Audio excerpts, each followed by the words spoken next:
Hi, everyone, and welcome back to Grace of a Military Child in Life podcast. Military families are not like your traditional family. They are strong, brave, resilient, and some of the most incredible people I know.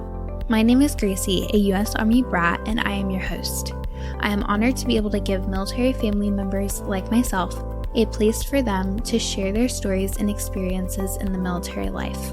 Stay tuned for this week's guest. Hi, everyone. Welcome back to a new episode of Grace of a Military Child in Life. Today, I'm here with Katie, who is a military spouse, author, so many things. So, Katie, welcome to the podcast. How are you? Thank you. Thanks for having me. I'm great. Absolutely. So, tell me what it's like being a military spouse. Oh, my goodness. A crazy adventure. Yes. The military's been really wonderful to us. We've really enjoyed our time in. My husband and I have been married for 15 years and we've been military that entire time. But it's also, you're just constantly changing, constantly adapting. So it's an adventure. Yeah, absolutely. And, it never ends. And once you leave the lifestyle, speaking from a child's perspective, you feel isolated, more isolated than, as you're a part of it. And you're like, I want that back. Even, a decade later, I'm like, I want it back. It is a really great community. I'm not from a military family. So when we got married, we honestly, we got married and we moved to Guam. The timeline's fuzzy now, but like a few months later. And then, so that was our first place to be together was Guam. And a huge shock, I'm sure. It was, I had to look on a map to figure out exactly where Guam was when we got those orders. And then my husband was deployed. Again, the timeline's fuzzy, but it was just like a few weeks after we arrived there, because I think our household goods arrived and then he left within a few days. So it was just the fastest introduction to military life. But you're right. The community is amazing. I was kind of thrown into it without knowing, and it's really phenomenal. I love it. Yeah. The people you meet throughout the lifestyle are some of the best people. And even, like I said, we've been out of it since like 2014. So next year will be a decade. And with that separation from it, like you still don't lose that community. You don't lose those people who literally are like family to you. Yes, they do become family because you need family. And we're rarely stationed where there is family. Yeah. So I love that. Yeah. People become family. I remember in Guam, there were girls, my age that were having babies and their best friends were, going to the hospital in the middle of the night and delivering babies with them because their husband was deployed and their families were back in the continental U.S. And it really is. I mean, that if you deliver a baby with somebody, you are family. Yeah. And it's so crazy to think that, within a matter of days, these people like you meet and become like, closer than, your childhood friends, those people you grew up with. And you have that bond and that connection that really nothing can break, no matter how far away you're going to be. You could be stationed on opposite ends of the world next time around. Yes. Anything. It's an unbreakable bond. I think so too. And I think I feel like we talk about resilience so much in the military community. But I think those bonds and those friendships are really resilient. And I have found that often I'll become friends with someone who I wouldn't have necessarily become a friend of outside of the military because, our paths just wouldn't have crossed. We're just kind of doing different things. but you really meet such unique, neat people that it just, the affordances of the military life are really wonderful. Yeah, it's such a diverse population that all come together. And in the end of it, everyone's there for the greater good. And that's really what brings everyone together. I love that. I don't think I've ever heard someone say it exactly like that, but I love it because you do, like the military is a service, and I think that does bond us because we're not, you don't do it for yourself because it's not always easy. It's great, but it's not always easy. Yeah, absolutely. And what are some of those like challenges that you've faced in the lifestyle? I mean, moving away from family, being dropped in the Guam, as that was an adventure. But yeah. I think I would say professionally, it's been a big challenge for me. I think I'm so fortunate because my career has been able to just kind of morph into something that, again, I might not have gotten that opportunity. But moving, every 2 or 3 years, you're starting your career kind of over again, in a sense. You kind of start to find your fit and climb the proverbial ladder, and it's time to move, and right. I think a lot of times military spouses are kind of starting over again when their peers are kind of continuously growing. And it can be frustrating, absolutely. But it also teaches you to think outside the box. And, for me in my career, I'm a pediatric occupational therapist, and it has really challenged me to say, okay, what is really important to me in my career? What do I want to do in this career for others? And then really think about, well, how can I do that? How can I put those pieces together with moving? And I think sometimes as a military spouse with a lot of different areas, we're kind of challenged to think bigger. And I think some awesome things can happen. You look around at what some of these military spouses are doing, and it just will blow you away. Yeah. So I think it's, anytime you're forced to meet a challenge, there's an opportunity to grow. And I could say, in my career, it's certainly grown past, or maybe in a different direction that I would have ever gone if it hadn't have been for the military.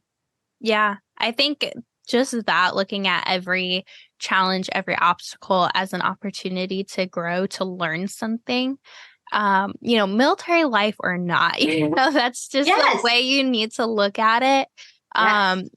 And professionally, like military life is one of the most constant struggles that I hear for spouses, because you're moving so frequently. It's hard to be, a doctor or nurses and, anything in the medical field, because you're going to have to relicense. You're going to have to move, and going to other countries is hard. And so many things on top of it. Yeah. But, I think you get into your career choice, whatever that choice is, you get into it because it's a part of who you are, and it's what you want to do for the world,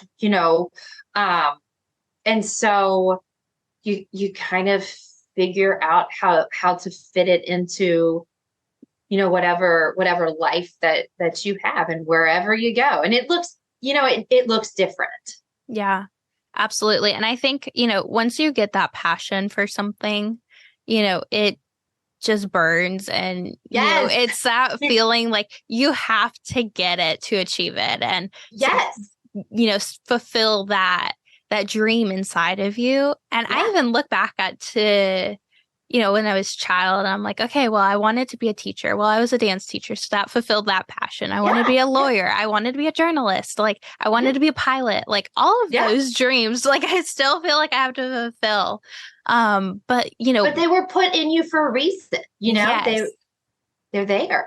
Yeah. And, you have that in you. Like, it's just going to keep like boiling over until you fulfill it. And so no matter what it takes, like, you just keep working towards it and working towards it.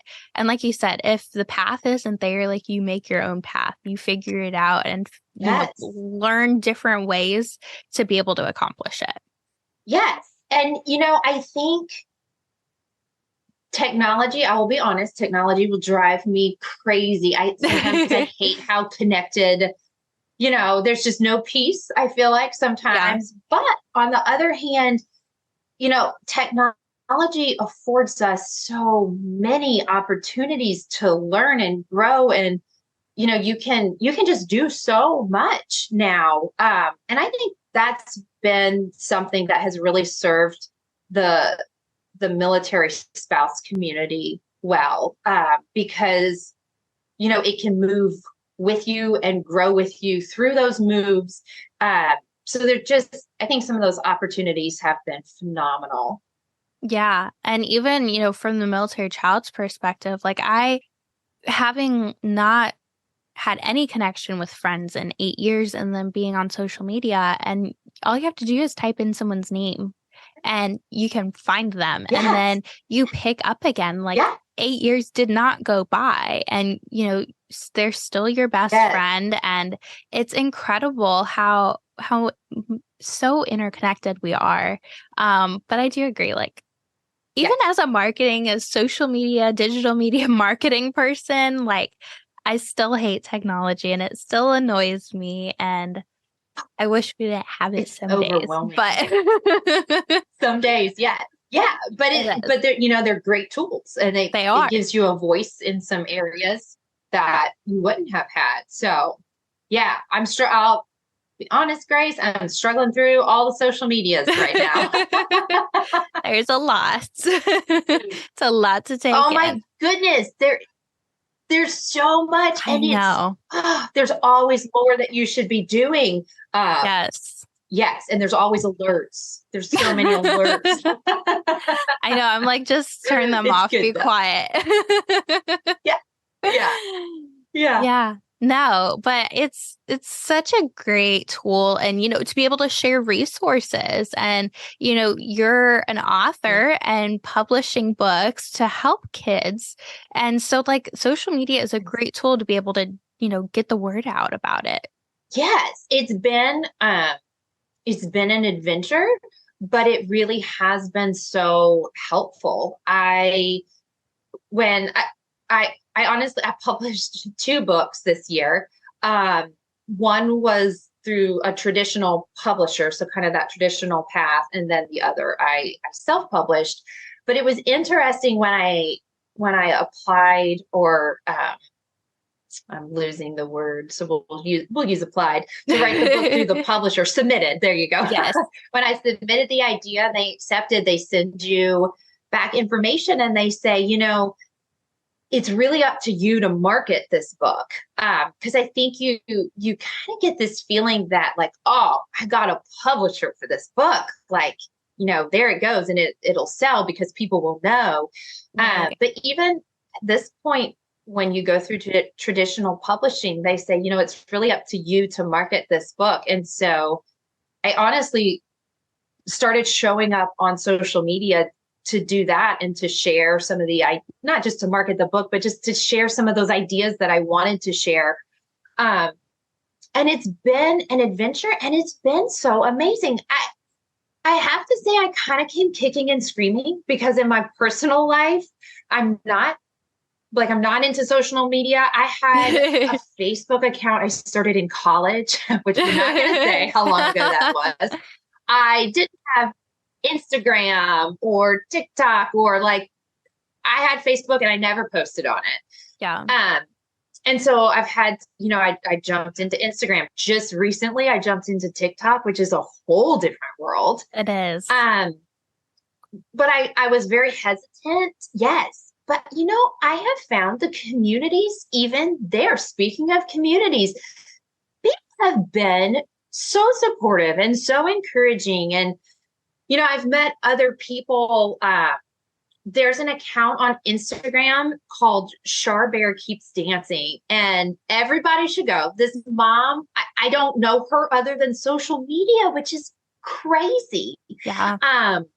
But her daughter has a seizure disorder. And so they say that she dances when she has her seizures. And they partnered with doctors and wrote this entire book to help kids understand what it's like to go in and, just what a seizure is, and that you go into the doctors. And I would have never known this woman if it wasn't that we just happened to cross on social media. And like, she's incredible. This mom is a force.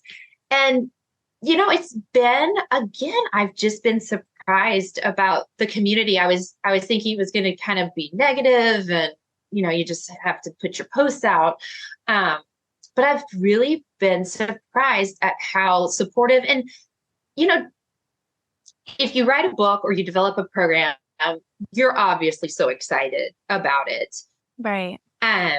But when you see other people get excited about what you're doing and for you, it's really special. It's just a great community.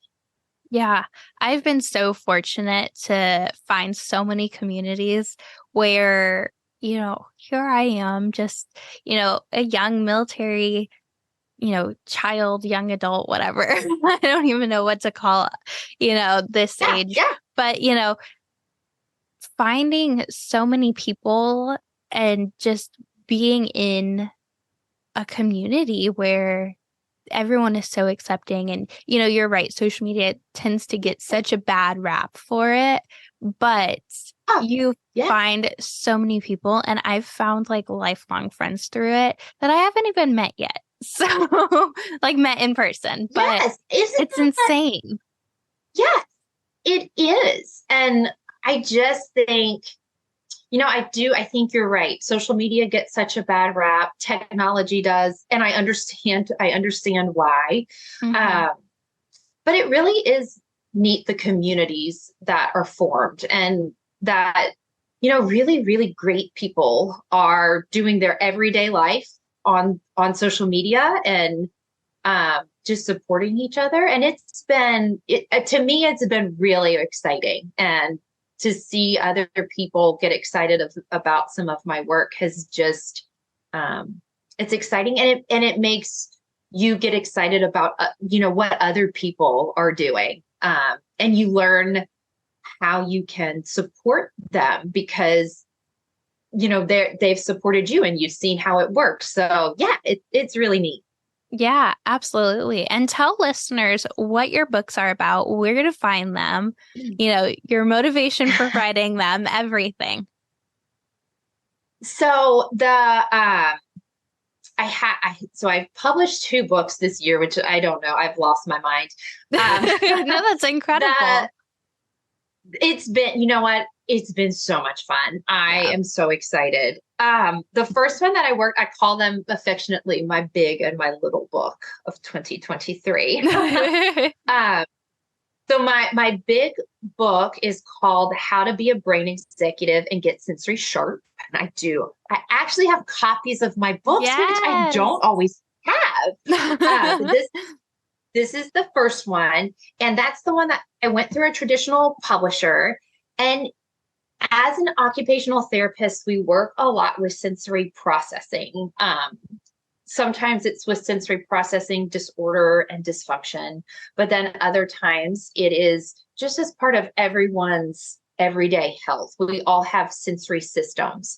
So sensory processing, kind of in a big picture, is how we take in the information from the world around us and inside of us and process it to where it makes sense and our brain can use it. So these are the things that you see and hear and touch, and some inner systems that tell you kind of how you move and how you feel.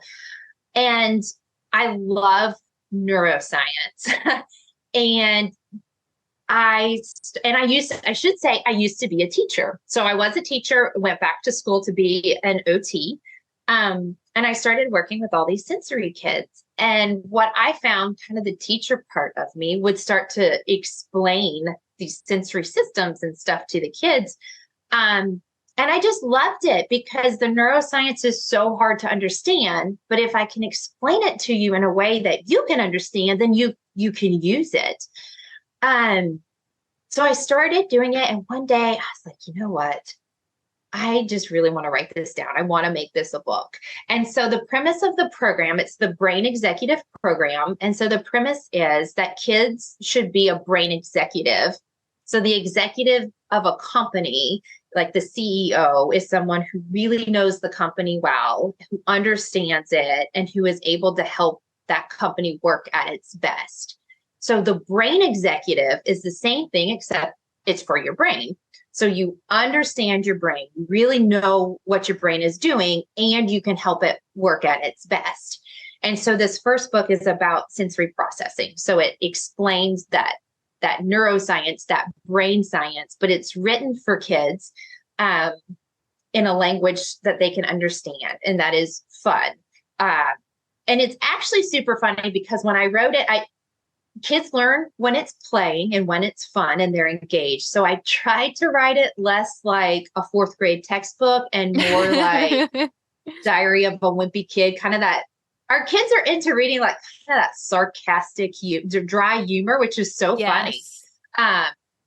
So I wrote it and I thought, oh my goodness, adults are going to pick this up and think, oh, this is interesting. And honestly, the adults who have read it have been really excited about it. So that is good because I wasn't sure. Yeah. So that was my big book. And then there was this piece where I signed with a publisher for that one. And then there was this moment and I was like, oh my goodness, I can write books. And it was really exciting because I love to read and I've always wanted, speaking of being a kid, when I was a kid, I would write books. Oh yeah. I think we all did. Yeah, it's good. I have some that I wrote still. Amazing. That's really cool. So I just had this moment.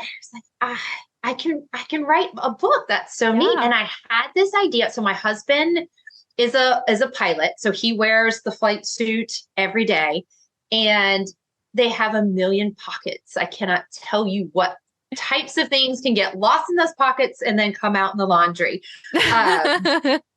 Highly recommend checking for Sharpie markers. Oh my gosh. Yeah. Assume you have experience. Yeah. That's one. Don't ask me how I know. I've washed them. And washing's not too bad, but when you dry them, that's the kicker. Yeah. But anyway, one day I just had this idea about a flight suit pocket. So the other book I wrote is called My Flight Suit Pocket. I actually have a copy of that one. Love it. I'm so excited. So I self-published this one, and it is about a child whose dad is in the military and wears a flight suit. So he's a pilot, an aircraft mechanic. There's so many jobs that would wear a flight suit. Yeah. And it talks about how the dad wears a flight suit and there's so many pockets. But then in the story, the dad gives the pocket that's over his heart to the child. And then that's my flight suit pocket. That's so sweet. I loved the concept. I got so excited about it.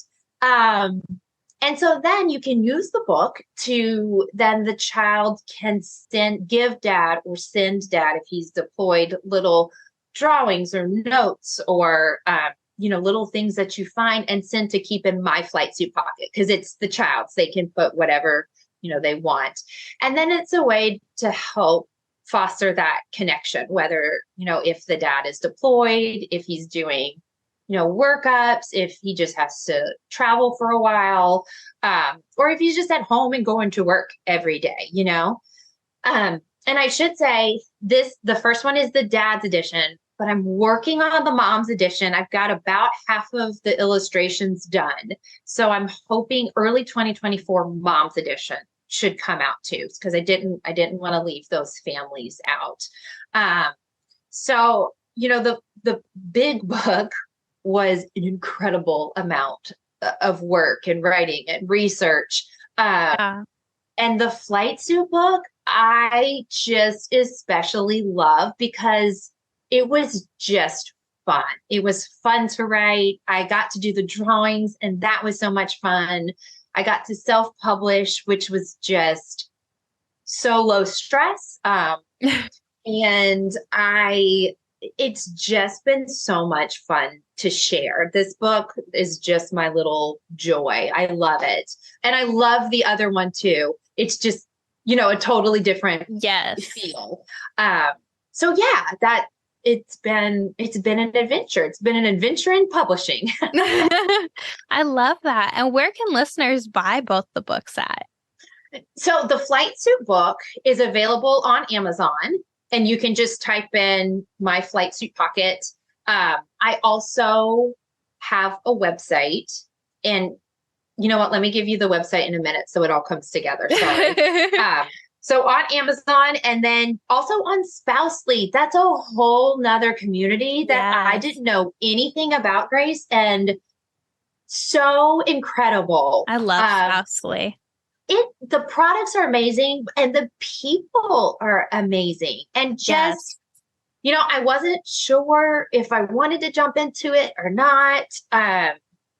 And I have to say, I had talked to a few people, and every single person said, like, do Spousely, send them an email. The woman who engineered this whole thing is Monica, and everybody would say, oh my goodness, she's so amazing. She's so responsive. It's such a great program. So, okay, I'll check it out.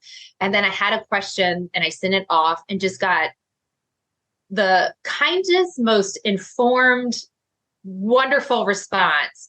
And so it's like, okay, well, this is just a great group of people. So I'm going to jump on there. So it's also on Spousely. So the flight suit book is on Amazon and Spousely.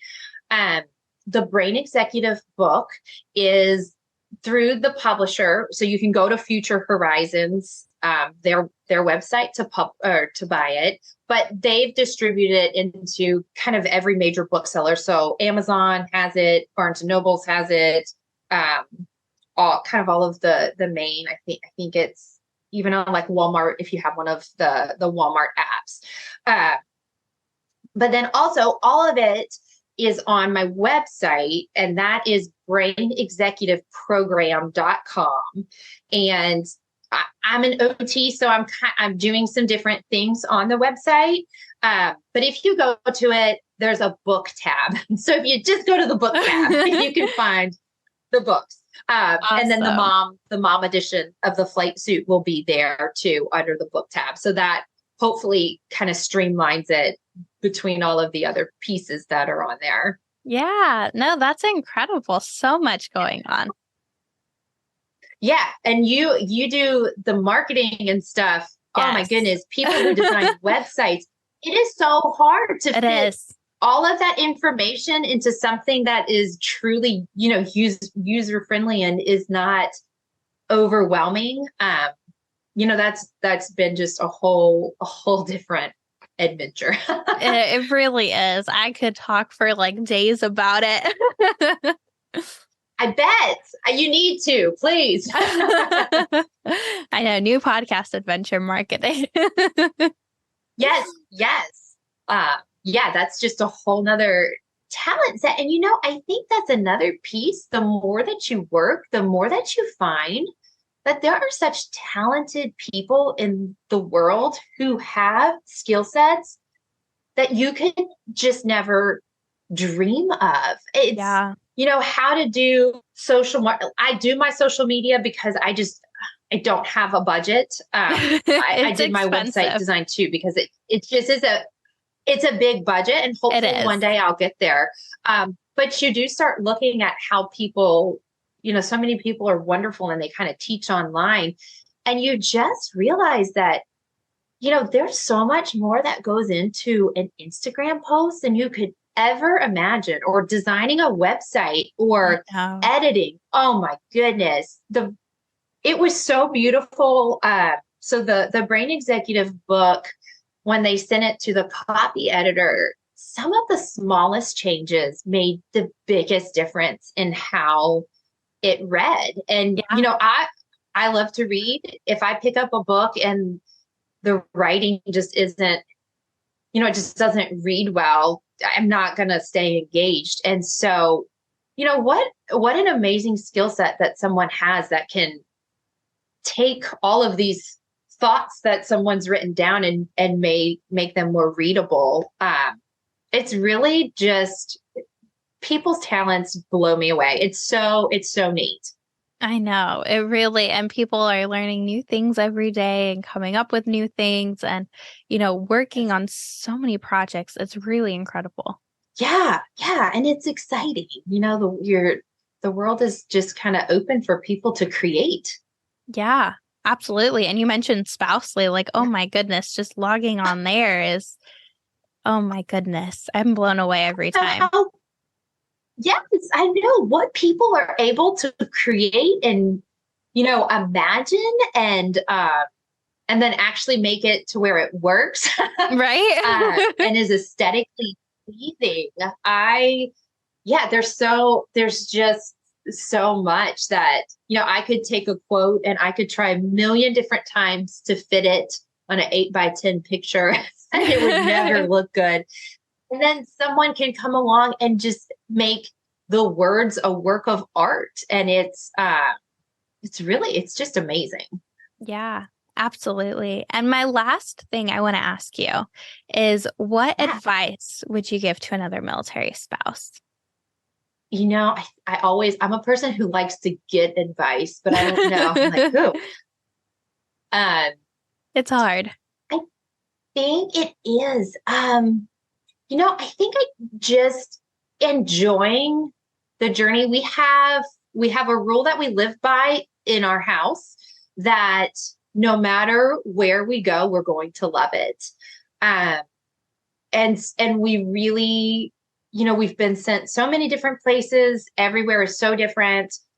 And in reality, for our family, probably nowhere that we're going to be stationed in the military would be somewhere that we would necessarily choose out of the military, if that makes sense. Yeah.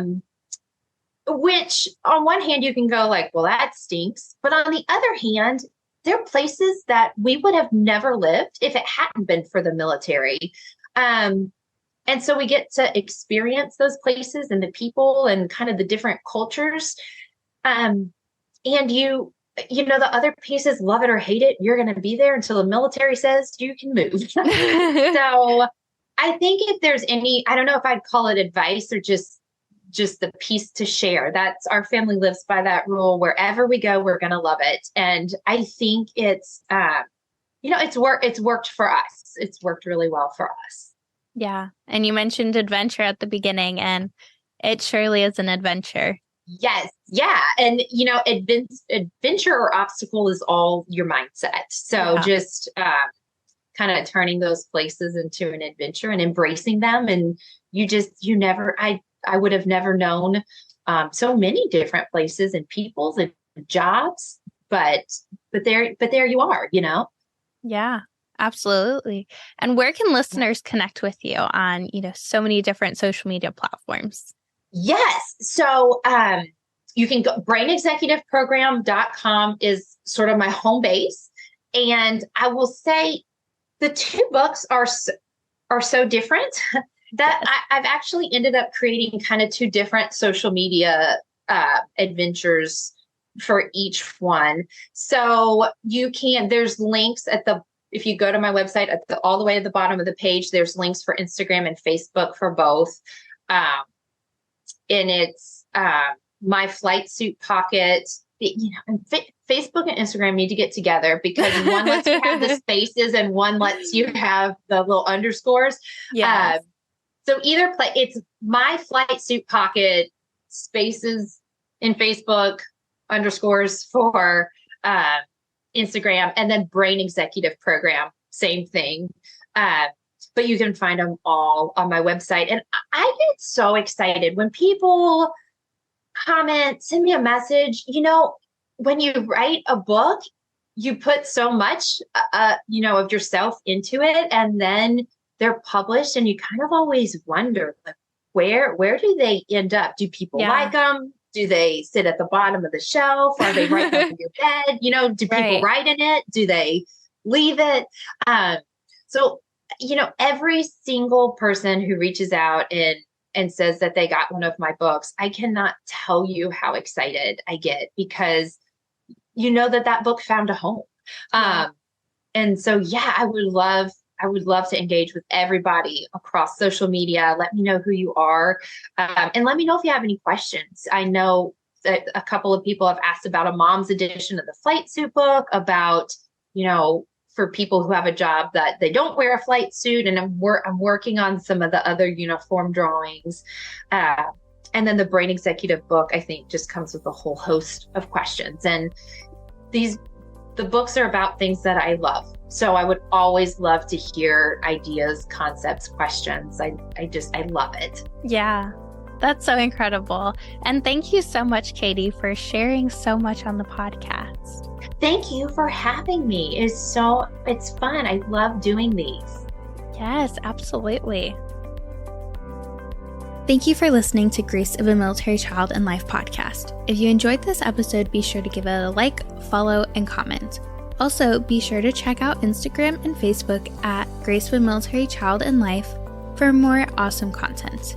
For information on the podcast, Military Child Bigs and Littles, GoAMCL blog, or other resources, visit www.goamcl.org. You can also email me at Gracie, that's GRACIE